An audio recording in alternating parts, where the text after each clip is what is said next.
기소된 이 선박직 선원들이 앞으로 재판에서 받게 될 선고 형량에 관심이 집중되고 있는데요.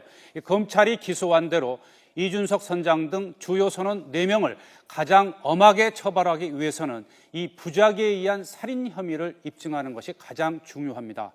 하지만 벌써부터 법조계 안팎에서는 의견이 엇갈리고 있는데요. 앞으로 법정에서 살인죄를 입증하는 과정에서 중요한 쟁점은 무엇인지 조임정 기자가 짚어봤습니다. 이준석 선장과 항해사 등 4명에게 적용된 살인죄의 형량은 최고 사형입니다. 형법상 최고 형량인 만큼 앞으로 이들이 재판정에 서게 되면 공판 과정에서 핵심 쟁점이 될 수밖에 없습니다. 살인죄 인정 여부는 침몰 사건의 희생자가 살인 피해자로 입증되느냐입니다. 법조계에서는 의견이 엇갈립니다.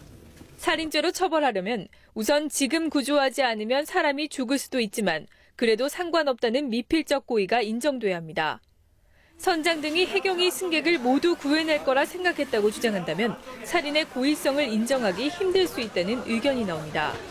또 이들이 적극적으로 구조했다면 승객들이 모두 살 수 있었다는 인과관계를 밝혀야만 희생자 모두를 피해자로 특정하는데 이게 쉽지가 않다는 겁니다. 반면에 살인죄 적용에 문제가 없다는 의견도 만만치 않습니다.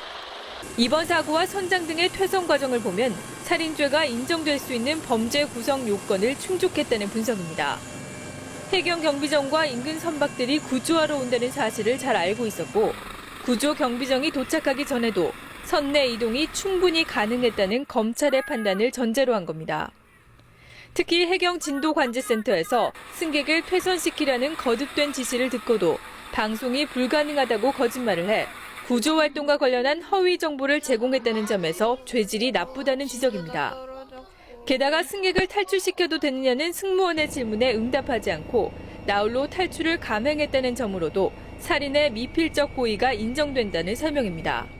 승객들이 사망해도 어쩔 수 없다라고 용인하거나 묵인했다라고 할 수 있는 것을 자백받거나 어떤 다른 정황을 통해서 입증하는 것이 매우 중요합니다. 그리고 본인들이 탈출로 인해서 사람들이 죽었다라고 할 수 있는 그런 인과관계도 입증하기 위한 노력이 반드시 따라야 할 것입니다.